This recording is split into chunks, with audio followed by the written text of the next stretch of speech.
Olá pessoal, meu nome é Bruno, sou professor da FB-Uni do curso de Direito e vou comentar aqui com vocês hoje a prova da OAB do 36º exame do padrão branco. Então vamos começar, tá bom? Na questão 11, a parte de constitucional. Pessoal, na questão 11 temos uma questão que pergunta sobre o estado de defesa, que é um mecanismo que o presidente da República dispõe para decretar, é ele quem decreta e posteriormente o Congresso Nacional aprecia, em casos extremos, em casos de instabilidade institucional, em casos de calamidades de grandes proporções na natureza. Então, o artigo 136 da Constituição Federal é cristalino ao dizer que o presidente da República pode, depois de ouvir o Conselho da República e o Conselho de Defesa Nacional, decretar estado de defesa. Entretanto, a ocupação e o uso temporário de bens e serviços públicos, na hipótese de calamidade pública, apesar de possível, vai ensejar a responsabilidade da União pelos danos e custos decorrentes desta ocupação, conforme o inciso 2º do parágrafo 1º, também do artigo 136 da Constituição Federal. Então, com base nessa análise, correto o gabarito da FGV, que é o item C.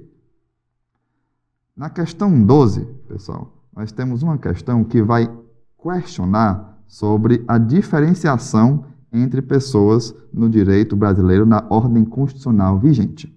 Pessoal, como regra, a Constituição atual não vai aceitar diferenciação entre as pessoas. É o que nós temos no artigo 5º. Todos são iguais perante a lei, sem distinção de qualquer natureza, garantindo-se aos brasileiros e aos estrangeiros residentes no país a inviolabilidade do direito à vida, à liberdade, à igualdade, à segurança e à propriedade. E no inciso 13, nós temos o seguinte texto: é livre o exercício de qualquer trabalho, ofício ou profissão, atendidas as qualificações profissionais que a lei estabelecer. Além disso, pessoal, para o caso específico do professor universitário, a Constituição Federal ainda reitera tal comando geral no parágrafo 1º do artigo 207, onde deixa bem claro que é facultado às universidades admitir professores, técnicos e cientistas estrangeiros na forma da lei.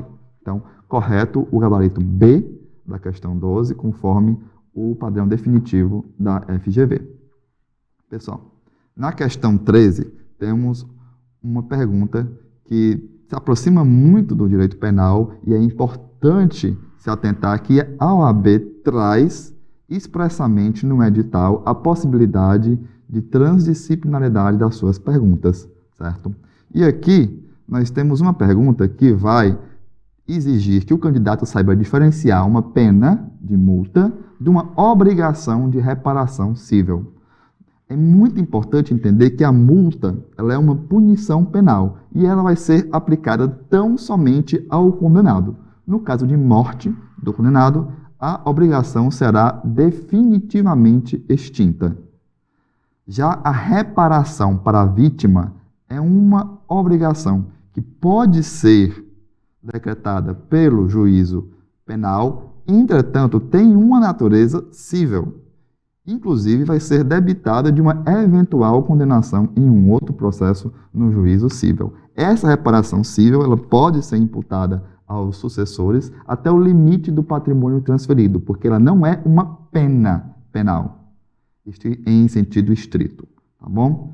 E pode ser também decretado o perdimento de bens contra os sucessores até o limite do valor do patrimônio transferido. Então, correto também o gabarito da FGV no item D, na questão 13. Pessoal, na questão 14, temos uma questão que trata de omissão legislativa. Quando o STF reconhece que temos uma omissão legislativa, o STF vai ter, de acordo com o parágrafo 2º do artigo 103 da Constituição Federal, que cientificar o poder legislativo para adotar as providências necessárias. Somente se tivermos um órgão administrativo que a Corte vai fixar um prazo de 30 dias para que o órgão normatize a questão. Entretanto, em várias situações concretas, o Poder Legislativo fica inerte e não cumpre a determinação da Corte, não toma medidas para sanar a omissão legislativa. Nessas situações, como regra, o STF vem aplicando legislações similares. Um exemplo é o direito de greve dos servidores públicos, que até a presente data não possui normatização e, em virtude dessa omissão legislativa, é aplicável aos servidores públicos as mesmas regras que são aplicadas aos trabalhadores seletistas. Nessa situação, o STF não está legislando, ele está equiparando situações em virtude de uma omissão do órgão competente. Em um caso idêntico, tivemos a situação dos crimes de homofobia, que até a presente data não possuem tipos penais específicos, mas são equiparados aos crimes de racismo, conforme decidido na ADO 26 pelo STF. Por último, pessoal, é crucial que vocês compreendam que qualquer norma, seja de eficácia contida ou eficácia limitada, pode ser alvo de ADO. Obviamente, via de regra, não vai ser possível uma ADO contra as normas de eficácia plena, pois já são autoexecutáveis. Então, correto também o gabarito da banca que colocou o item B. Na questão 15, nós temos uma indagação sobre a possibilidade do governador do Estado intentar uma ação direta de inconstitucionalidade. A resposta é positiva, conforme previsto no artigo 103 da Constituição Federal da República, que traz como legitimados ativos a intentar tal ação, tanto a ação direta de inconstitucionalidade como a ação declaratória de constitucionalidade, nesses primeiro presidente da República, as mesas do Senado Federal, Câmara dos Deputados, Assembleia Legislativa ou da Câmara Legislativa. Ressalte-se que a Câmara Municipal não vai possuir essa prerrogativa. O governador do Estado ou do Distrito Federal, o Procurador-Geral da República, o Conselho Federal da OAB, um partido político que disponha de representação no Congresso Nacional e também uma confederação sindical ou entidade de classe de âmbito nacional, não pode ser uma de âmbito regional. Pessoal, é possível o governador do Estado intentar diretamente uma ADIM no STF, acaso seja desrespeitado uma prerrogativa sua, como, por exemplo, se um ente estadual decide criar um regime de previdência próprio para os servidores públicos, essa regra ela tem como comando constitucional que obedecer à iniciativa do Poder Executivo. O Poder Legislativo não pode ter a iniciativa na criação dessa legislação.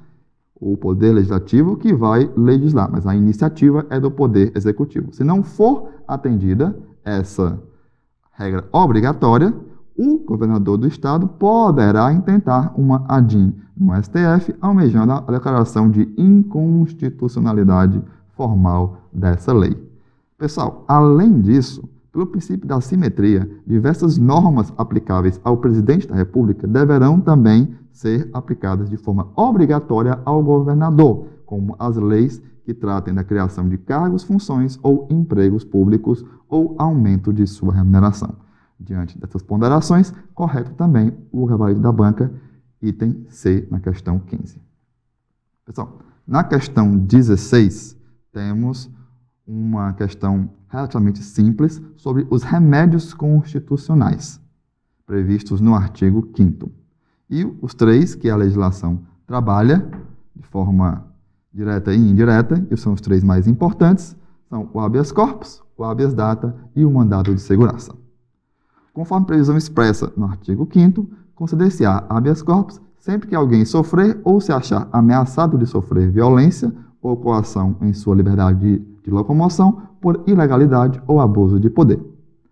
Além disso, você tem direito a impetrar um mandado de segurança, acaso você possua um direito líquido e certo que não seja amparado por habeas corpus ou habeas data. Então, o mandado de segurança é uma ação subsidiária. Ela vai ser aplicável quando eu não puder intentar nem habeas corpus, nem habeas data.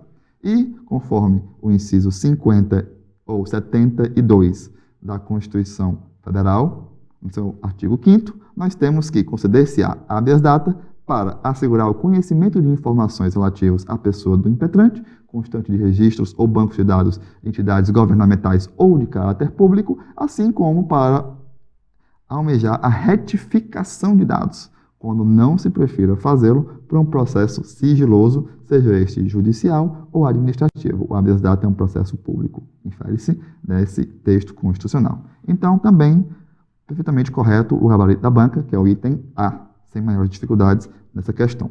Por último, pessoal, para terminarmos os nossos comentários, na questão 17, temos que é cobrado do candidato conhecimento sobre a ação popular. A ação popular é uma ação específica que qualquer cidadão vai poder intentar e é uma ação que vai almejar anular um ato lesivo ao patrimônio público ou de uma entidade em que o Estado participe, à moralidade administrativa, ao meio ambiente e ao patrimônio histórico e cultural. E nesses casos, o autor ele vai ser, salvo uma comprovada má-fé, isento de custas judiciais e do ônus da sucumbência. Então, não vai ter que pagar nenhuma taxa ao Poder Judiciário para intentar essa ação e, em caso de derrota, salvo em caso de comprovada má-fé, não terá nenhum gasto em razão da demanda intentada. Então, igualmente correto, o gabarito da banca, o item A. Pessoal, muito obrigado para todos, espero que tenham feito uma boa prova e desejo sucesso total na prova da OAB para vocês.